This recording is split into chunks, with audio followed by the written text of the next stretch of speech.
Good morning, everyone. Tony Maritato here with Dave Kittle. We are missing Jimmy McKay, so there's no fancy intro, no music. We are jumping straight into it, and this is going to be a business topic heavy hour. So Dave, how are you doing? Tony, I'm feeling great. Good morning. Good morning. So I got a ton. What I did was I went into Google News. I just put in physical therapy. I started scrolling down through the headlines to see what I think would be interesting for us to talk about. Obviously, we want to focus on some business topics. Um, I sent you a couple topics, but the one that kind of stood out to me, and I guess this isn't even really a business topic, but was the topic about residencies.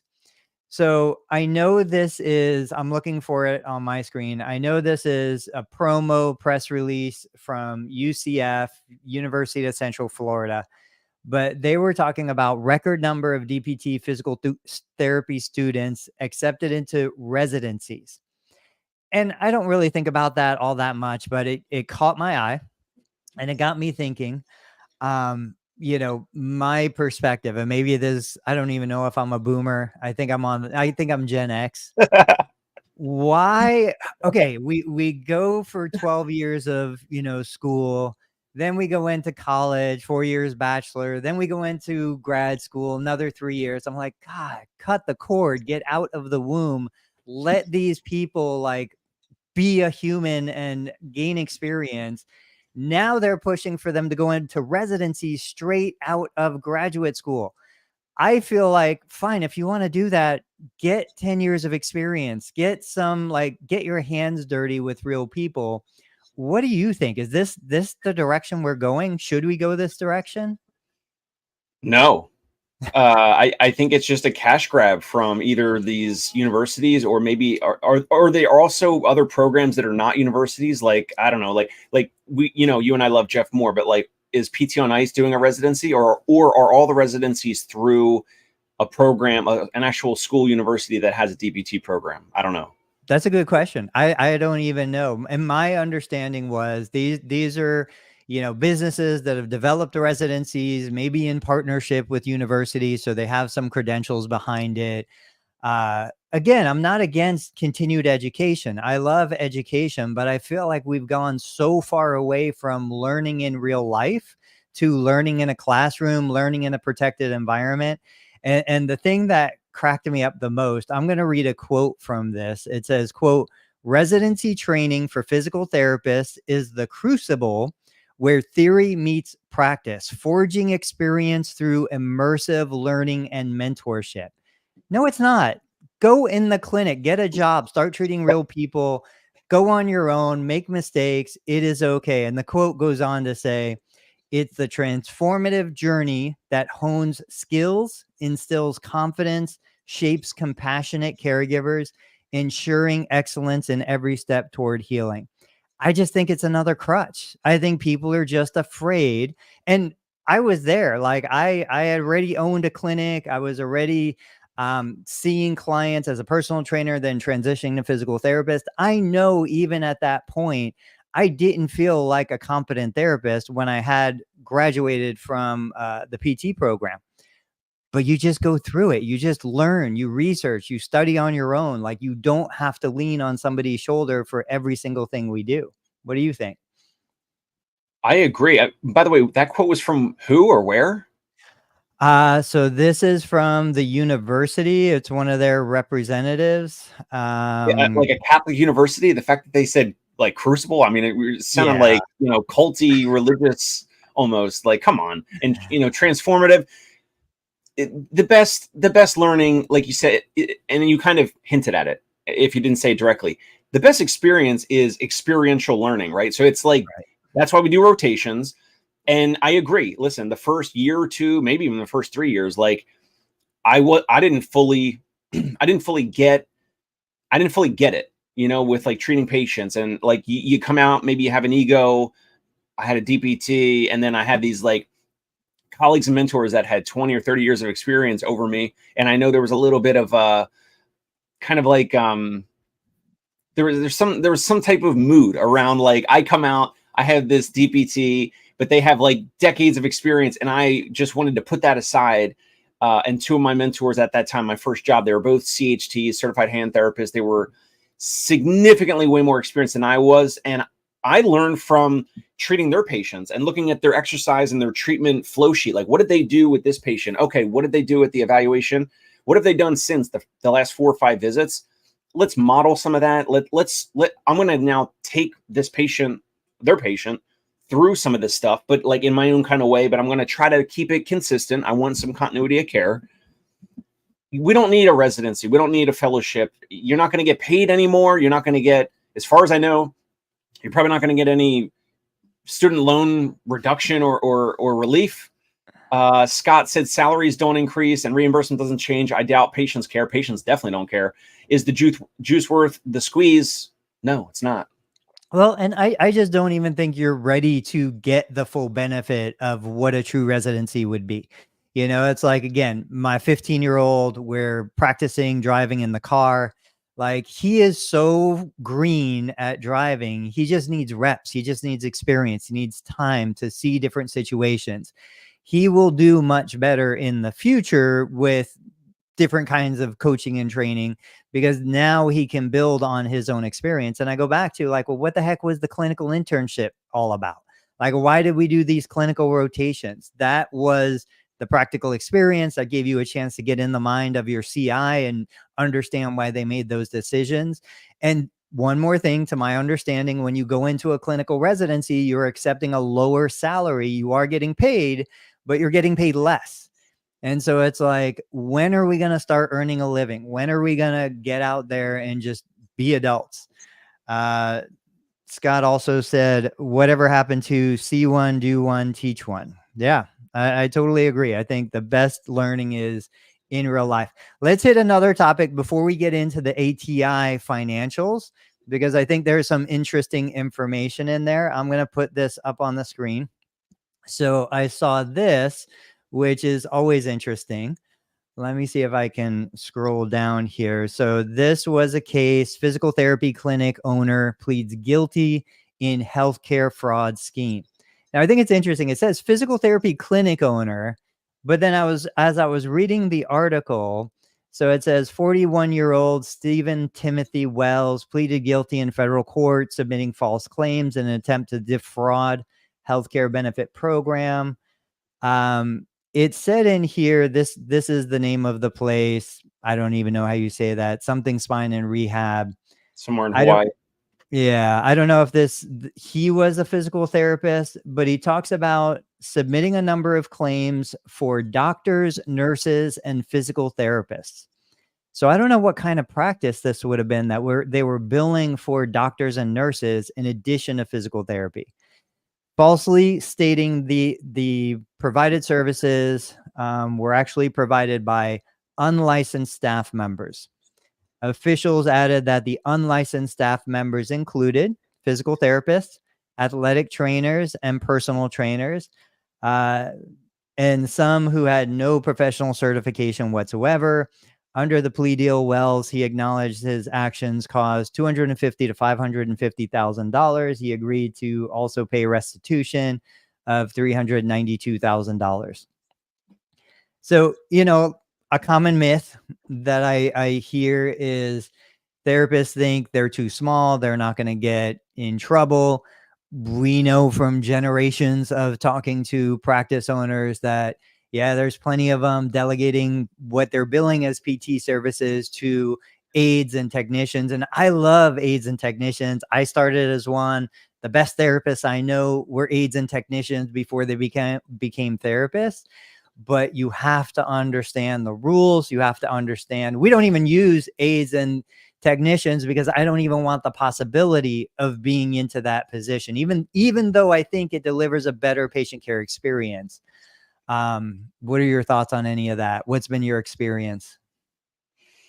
I mean, you know, we don't we accept and bill some insurances, but obviously we're doing one-on-one home visits. So I don't know, like, what have you seen in real life in clinics historically? Like when you were a student, when you were coming up? Oh yeah. Yeah. So you and I, we commented about this. You posted something maybe a week or two ago. I've seen a lot of fraud.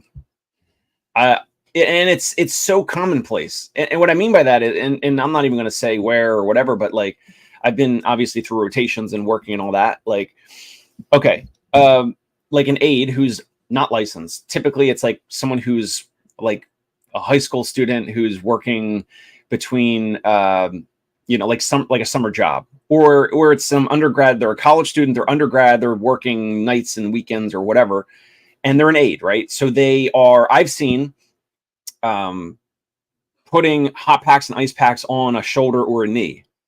That is not legal, right? Why would you say it's not legal? Or okay, what about electrodes? Would you agree electrodes, they can't put them on and even take them off? Isn't that part of like, that's not kosher either? You can't bill for the aide or the unlicensed person delivering the service. Depending on your interpretation of specific state practice acts, you can make the determination if what you're describing is something you can delegate to that person. I would say hot packs, cold packs, from a billing perspective, we're not getting reimbursed for those. Those are bundled codes anyway. A non-licensed person absolutely can do that. Depending on your interpretation of a state practice act, applying electrodes, maybe. I think once you hit ultrasound, now you're probably past you're not allowed to delegate that because there is some requirement of supervision and attendance. But I would say what I mainly see and what you probably remember is, yeah, like when I was an unlicensed college kid doing an internship, I was going through the full therapeutic exercise progression. I was cueing, I was advising, I was collecting information, and either I was writing the documentation or relaying the information to the therapist who would write the documentation. And where it really crosses the line now is when I'm doing that as an aide and the therapist is doing it for another patient, and that therapist is billing for both of those patients. Correct. So where I look at it and I'm like, okay, we know that this can be a great thing. There's no doubt in my mind. We should be able to delegate to an unlicensed individual, especially one that we've trained. Like, I don't need you to go to 7 years of school to understand how to carry out my program. The person who went to school needs to make the decisions, but the person carrying out the program is simply the technician who is literally just following the instructions. Where we run into problems is with billing insurance, especially federal payers like Medicare, state payers like Medicaid. But I always said, like, look, the biggest opportunity we have in PT is the fact that patients are paying more out of pocket. If you're coming to me with a $50 copay for every visit, and I can make the determination that my team member can deliver my plan of care for $25 a visit, because it's an LMT or an ATC or a personal trainer, a high school kid or whatever. It's a college hunk, or, the moving companies, college hunks, whatever. Yeah. I can save you, the patient, $25 a session because your copay is $50. None of those sessions get billed to insurance. So if you have a 20 visit limit for the year, we can conserve benefits in case you get into a major accident, neurological event, whatever. You save money. I make money. I can 2, 3, 4 people at a time with my high school kid because I've trained him. I've coached him. He's got a great personality. I have a bigger pool of applicants that I can hire from. I'm not limited to licensed individuals. Everybody comes out on top. The kid learns, he gains experience. He might go on to become a great physical therapist. I'm making more money. My patient's saving money. The insurance is paying less because those are non-billable services. We're all having a great time. I just, you have to use a little bit of judgment, but this is how we take what we're used to doing and move it into the current 2024 and forward. I love it. I mean, if the patient, client, customer is paying out of pocket and they see value in it, and you can potentially save them some money on their copay, and you're communicating with the patient or client or the family that hey, we're not billing your insurance for this. Like, we can have, Tom or Jimmy or, whoever to help take you through this plan of care that you developed. But these visits won't be through insurance, and they find value in that. I love that all day long. And then there's no way for you to get in trouble with some of these payers and insurances that, do some audit, some chart audit or whatever, And if you have some unlicensed individual doing it and they're paying out of pocket for it, sounds like it's kosher. It sounds like it's fine. Yeah. Yeah. Now that just took me on to a different topic. I saw this in my Facebook group and I'm going to share it. Let me scroll up to the top so I can share the original post. So this person said, just received my out-of-pocket payment for surgery. This is in my total knee replacement support group for anybody watching. So you can kind of see it in the background. Total knee replacement support group for kind people. I started this, I think, back in 2017. It's got 15,000 members. Very active group, tons of back and forth. I have one other admin person who kind of helps me manage it. But this, Dave, you and I have talked about this also before. I see therapists trying to say physical therapy saves you, the beneficiary, money. But it's just not true in the eyes of the beneficiary. So look, okay, so this person said my out-of-pocket was $350 for the right knee, left knee $375. In this person's mind, they paid $350 for a $50,000 surgery. Another person, $320. This person said they were waiting for Medicare so that it's covered. This person, total cost was $54,000, which I'm sure that's what was billed, not what was allowed. But their out of pocket was $400. When was the last time, Dave, you're a financially savvy guy. When was the last time you were able to pay $400 for what you understood to be a $54,000 purchase? Never purchased transaction in my life like that. Never. Now there are a couple, like this person, probably obviously non-Medicare, $5,200 out-of-pocket cost. There was one in a lot of these, a ton of these. This person paid zero out of pocket. This person paid zero out of pocket. This person got, quote, both free. of mine were free. Yeah.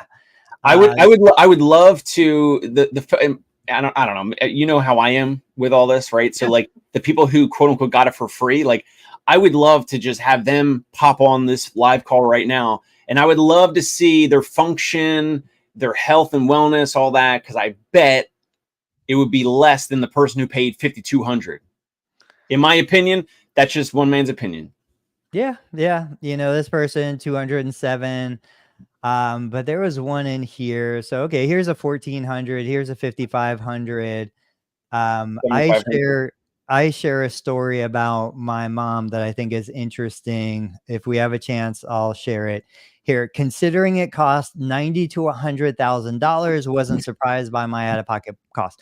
So these are people that are thinking they're getting, the price of either Escalade or a Honda Odyssey for free, or a couple $100, or even $1,000. This was the one that cracked me up the most. $82 was the out-of-pocket cost for the knee replacement, $20 copay for PT. So the physical therapy, assuming they went more than 4 times, cost more than the price of surgery. The entire, this is what consumers are seeing. These are the languages and the words we need to understand if we want to improve our marketing. We have to move away from this crazy idea that we can convince these consumers that we're saving them money.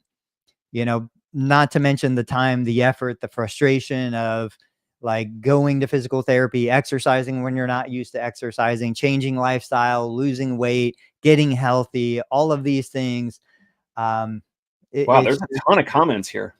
Oh yeah. This was, let me see. 11 hours ago? Huh? Wow. 142 comments posted 13 hours ago. The whole reason why I started that group was because I wanted to speak the language of the people that I was marketing to. I wanted to hear what they were saying. I wanted to understand their real fears and frustrations, not what they tell me in the clinic, because they tell me what they think I want to hear. I wanted unbiased, behind the scenes. I wanted to know what was really going on. And even though I don't monetize that group as much as I should, I roll my eyes because I know that's so much money just sitting there. It's still such a valuable asset for me. Now, to go off that, you helped me. I have left those groups, but I took your advice. I went in, I joined like a Parkinson's group, whatever, one of the biggest ones. These have like tens of thousands, if not hundreds of thousands of members.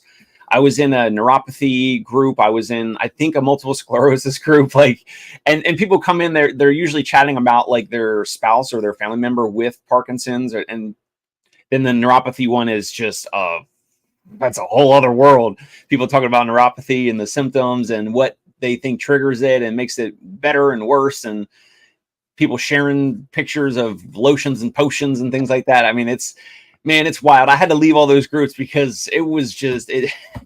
I did it like you said. I wanted to hear like, what are they, the neuropathy folks, like, or Parkinson's. They talk about, tremor and fatigue and trouble walking, stiffness.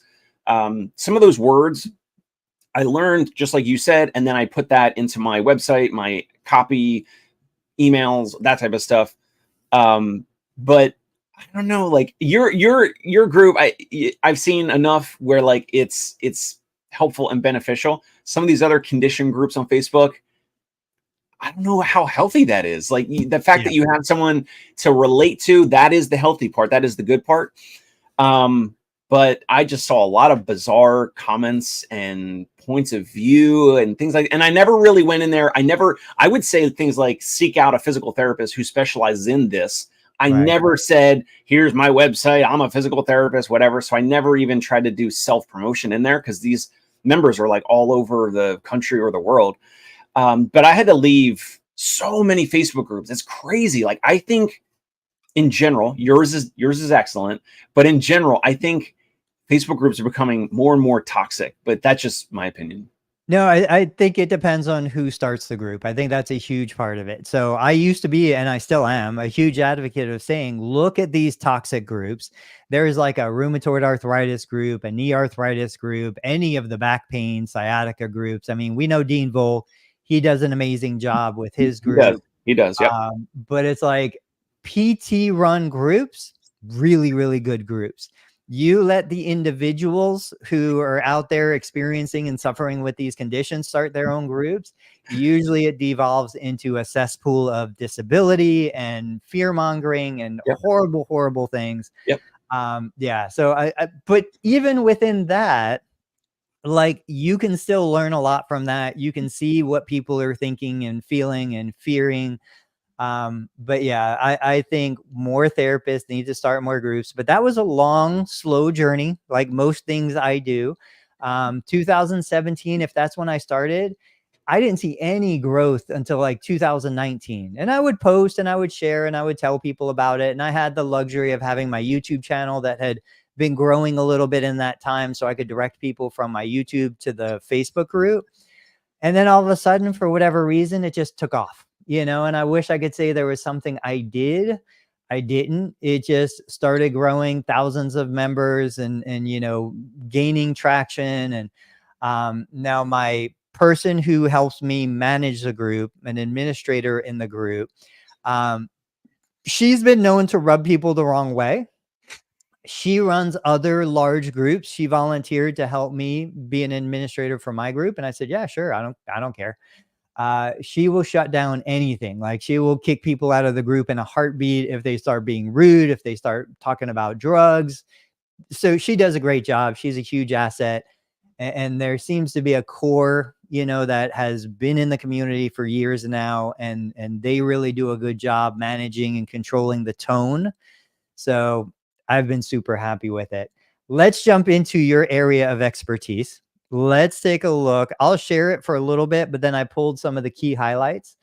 So this is the ATI quarterly report. You and I have talked about this before. We've shared reports like this before. I think if you're a practice owner, small or big, you should be looking at these numbers. This is what I would base my clinic's performance on as just a benchmark. Like, am I doing better? Am I doing worse? Where am I falling on this? They have their highlights, a couple interesting highlights. Net revenue was 181 million compared to 166 million. So they grew their net revenue by 8.7%. They talk about net patient revenue. there were a couple other numbers.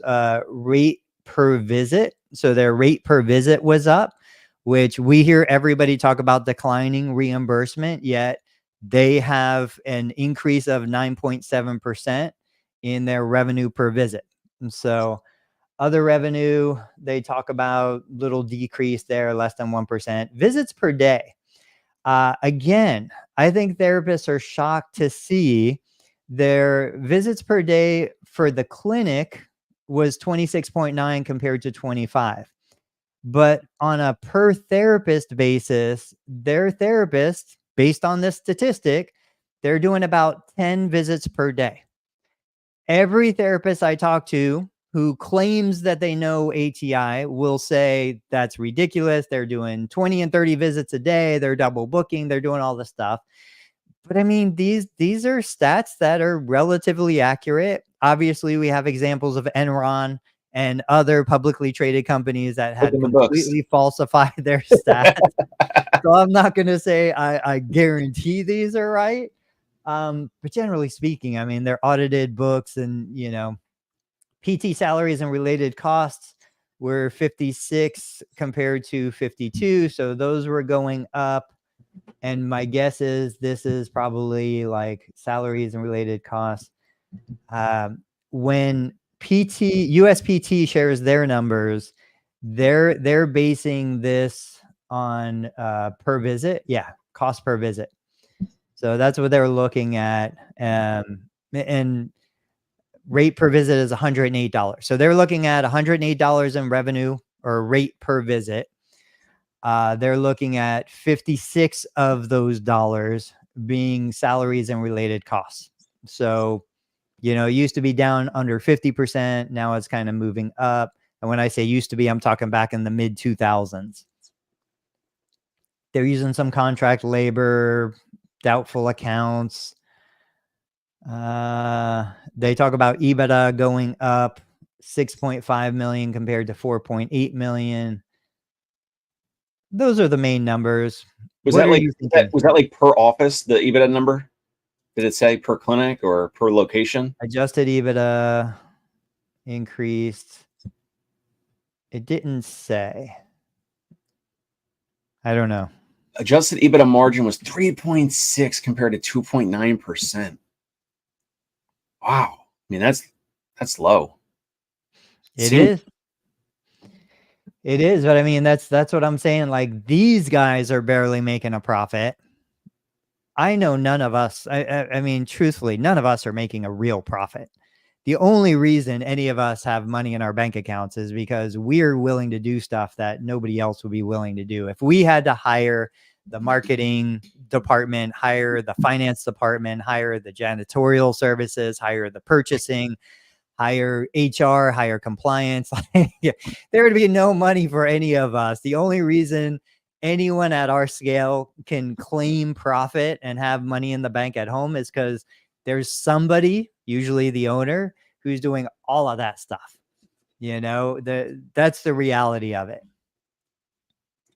These numbers are a little interesting. The thing about the patient visits per day, let's talk about that for a second. So every time this gets posted, you're right. There's always therapists that chime in and they're like, I used to work for ATI, and every therapist was seeing like 20, 25, 28, whatever patients per day. Now, when you do that average across all their clinics, and it's, what did you say, like 10 visits per day per therapist? 10 visits per day per therapist. There could be, like, you look at that average, and yeah, that's an average. They're also a gigantic company, right? So let's say ATI is also opening up new clinics, or they're buying other clinics or whatever, and those clinics are not full, or they're half full, half empty, however you want to look at it. So if you do the average, it could come out to that low tally. But all of the therapists that you and I've ever spoken with, we've heard that that a ton of their clinics, and probably a majority of their clinics, or maybe it's over somewhere around 50% or more, where the therapists are seeing 2 or 3 patients or 4 or whatever per hour, and they're double booking patients because they have to build in the percent of, canceled visits, late cancels, no shows, whatever. And those therapists then chime in on Facebook. But it has, I I don't know. I would agree. I don't know if you agree, but I think there's enough therapists commenting on Facebook specifically about ATI's scheduling of patients to say that there's some truth into what they've seen in the trenches compared to a press release that's saying on average it's 10 patients per day per therapist, because these clinics, some of these clinics might not be full and they're contract labor. So like they have a contract labor person come on and maybe they're including that whole person's full availability, but like they're only treating a couple of patients here or there. So I feel like that metric probably is juiced to favor ATI. I don't know. What do you think? I'll tell you my experience, and this is just anecdotal based on my team, my people.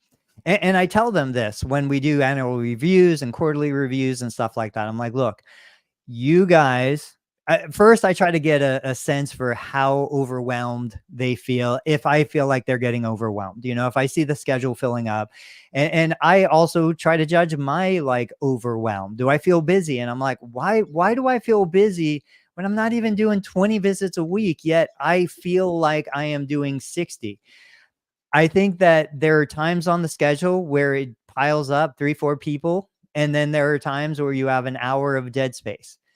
Like you said, there are going to be clinics in an organization like that that are very low production. And then there are going to be clinics that are super busy. And so you're not going to hear complaints from the clinics and the workers that are doing 7 visits a day, because True. they're loving it. They're happy. They're getting paid. They're hanging out. You're going to hear the complaint from the therapist who's picking up the slack for that individual doing 7 visits a day. You know, so I think it's a bias. It's a perception that when you get super busy, that's what gets stuck in your mind. Even though you forgot about the slow times, even though you forget about the fact that, and the reality is, we've talked about these numbers. So if you're working a 40-hour work week, let's just say you're doing 5 days, you're doing 8-hour days, you're probably not clocking in right at the first billable minute of your day. You're probably getting 10-15 minutes of time before the first billable unit. You're probably getting 10-15 minutes of time at the end of the day. That's already 30 minutes. You're probably getting 30 minutes of paid time during lunch and 30 minutes of unpaid time. So we're an hour a day into it, 5 days a week. That's 5 hours of non-productive, non-billable time that you're not even appreciating as the employee, because maybe you're doing stuff, but you're not clocked in, you know? And so now you're compressing 40 hours into 35 hours. And then, of course, again, you get 1 cancellation in a day, which a clinic like ATI wouldn't be unreasonable. 1 cancellation per clinician, probably more. You start to see how all of a sudden you feel like those couple hours of high production are your whole day, because you just don't realize the inefficiency in your day and the other stuff that's going on. I cannot refute that. I agree. I know what you're saying. Makes sense. Let me see. There were a couple other things that I was looking at here. Any thoughts on your side about any of the business stuff that we've been talking about? Oh, this was interesting. So there was an article. Let me pull this up. There are a couple of key facts in this. I'm gonna share this with you guys, talking about like a positive future and growth for physical therapy. I got to get faster at getting these up. All right, here we go. So this article, Open PR, physical therapy market size, top key players, growth, trend analysis, and forecast going out to 2033. The interesting thing from reports like this, you know, is like here you can get a list of the top players in the market. Here, key benefits to stakeholders. So they're talking about, you know, market insights, stakeholders gain, blah, blah, blah. HCA, Geisinger, yeah, Select Medical, Kindred, you know, Genesis. We know these names, but if you notice, most of these names are really like skilled nursing, big facility management companies. These aren't typically like Select has some private practices, but generally speaking, these are more nursing home. Then we've got Athletico down here. We've got NovaCare down here. I always like to know who the players in the market are. so I have a sense of, who I should be looking at. Physical therapy markets expected to grow to 35 billion by 2028. That's compounded growth 6%. Increasing musculoskeletal disorders fuels the growth. So MSK, there's a lot of opportunity there. Increased focus on technology-based physical therapy to drive revenue. Hinge Health, welcome to the party. Nah. North America is the largest region in the physical therapy market. I always think about that. I think about my YouTube channel. There's a lot of people from India. Obviously, the Philippines are cranking out a lot of therapists. I think there's a huge opportunity. I know there was a therapist, well, Mike Chua, of course, but there was another therapist. She was helping foreign trained therapists get licensed in the US. And so when I think of some of this and I look for the opportunities in the profession, I'm like, somebody needs to grease those wheels, figure out a way to get more foreign trained PTs licensed in the US.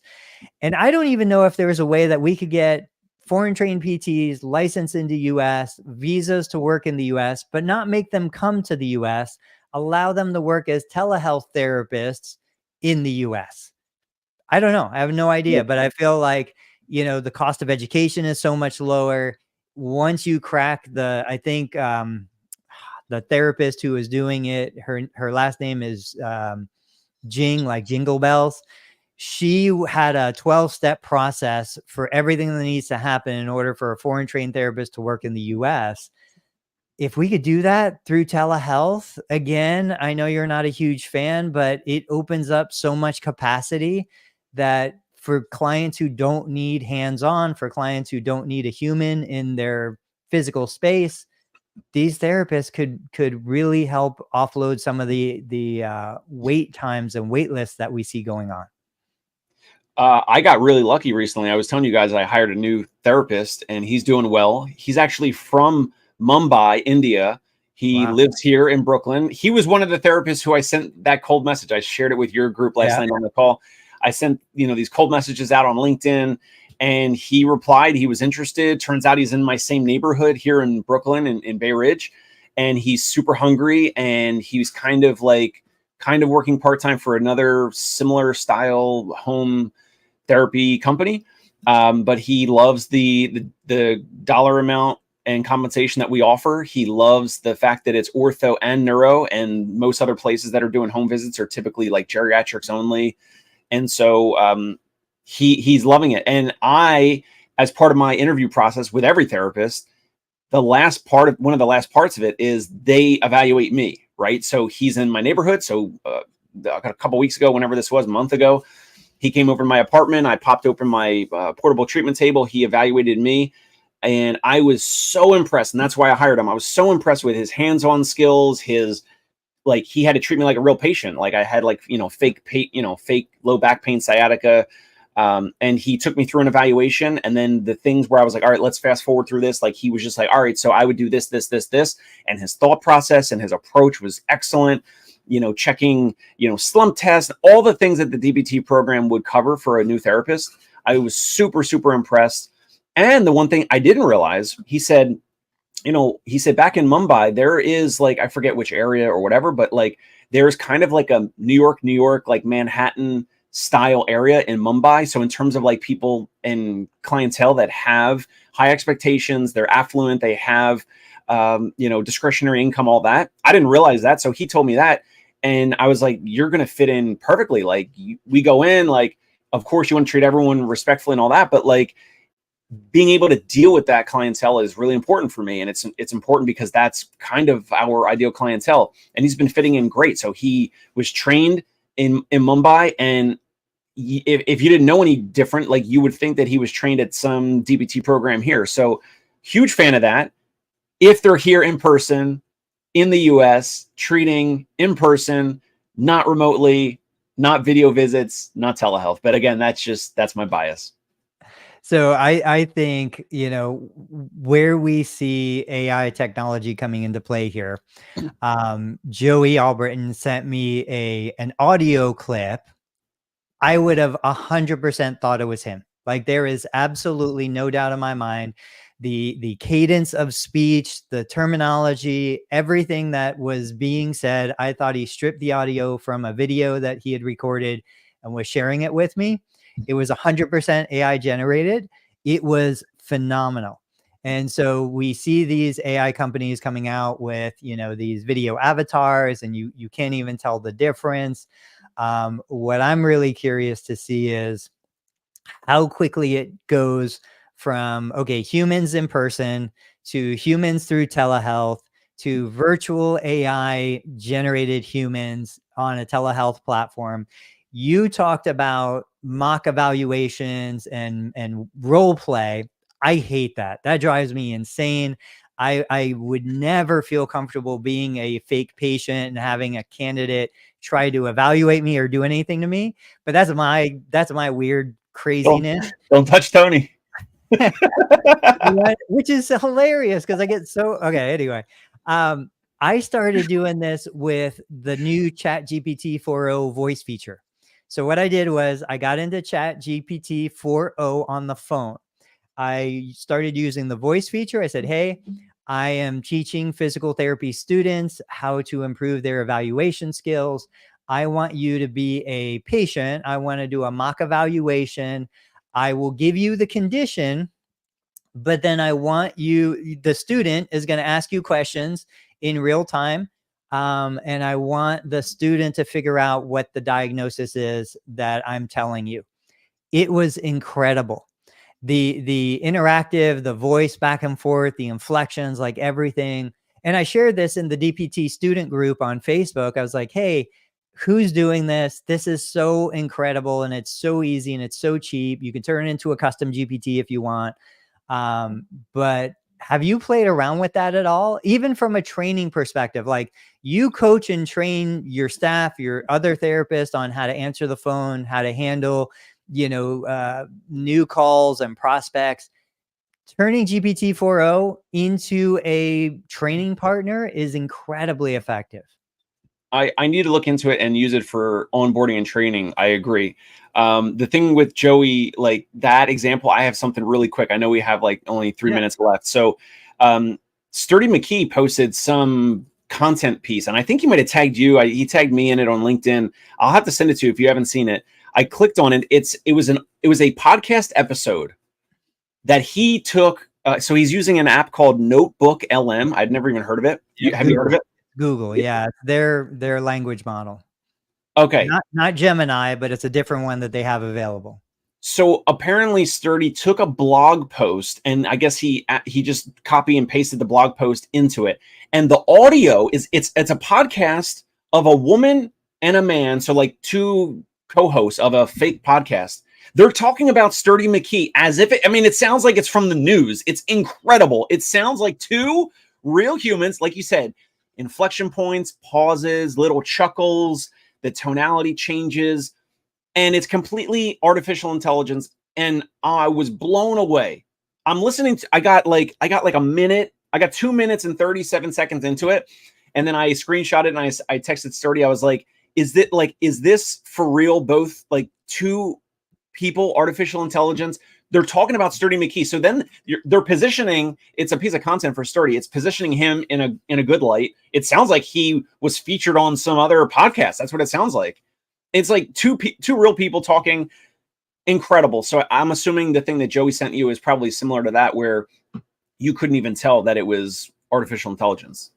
Yeah, it is. There's several large language models that are capable of doing it right now. The Google Notebook is one. Then there's other businesses that have been built as wrapper companies around that also do this stuff. Imagine back the original iPhone, the first time this came out, what it was like, what it could do, how revolutionary it was back then. And now look at it compared to iPhone 16.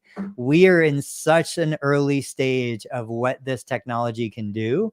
Obviously, it could be used for good or bad. But, we need to embrace and start to figure this stuff out. So yeah, my fault. I need to wrap up a little early today. Let's go to parting shots. What's your parting shot? Parting shot is 10 years, 20 years, 30 years, 50 years from now, there will still never, ever, ever be an app or language model or fake telehealth, whatever, to replace physical therapy. The in-person, I have very smart clients and patients. They're physicians, they're investors, they're very intelligent people, and even they need the in-person accountability. They need something scheduled on their calendar. If it's an AI, something on your calendar, you're just going to cancel it. You're just going to no-show it. You won't care. You won't take it seriously, whatever. I truly believe 50 years from now, there will still be human physical therapists treating human patients, and the human patients are paying a premium dollar amount out of pocket. Okay, I'm going to take the other side of that bet. I'm going to say probably within 3 years, we're going to have AI that's far better than the 80% under the center of the bell curve. Just because, we already know AI is more empathetic than humans when it comes to healthcare. Like, that's already been established. That's already been researched. That's already been proven. We see that we can generate video content that is almost better than human video content. You put the empathy with that, and then you take into account, I don't know if you guys remember, but I was using HippoScribe to process transcripts from real patient engagements and give me the fears, the anxieties, the triggers that were identified during the conversation. AI can figure that stuff out. So when you want to talk about motivation, AI is going to be 1,000 times better at understanding what motivates Dave Kittle versus what motivates Tony Maritato versus anybody else.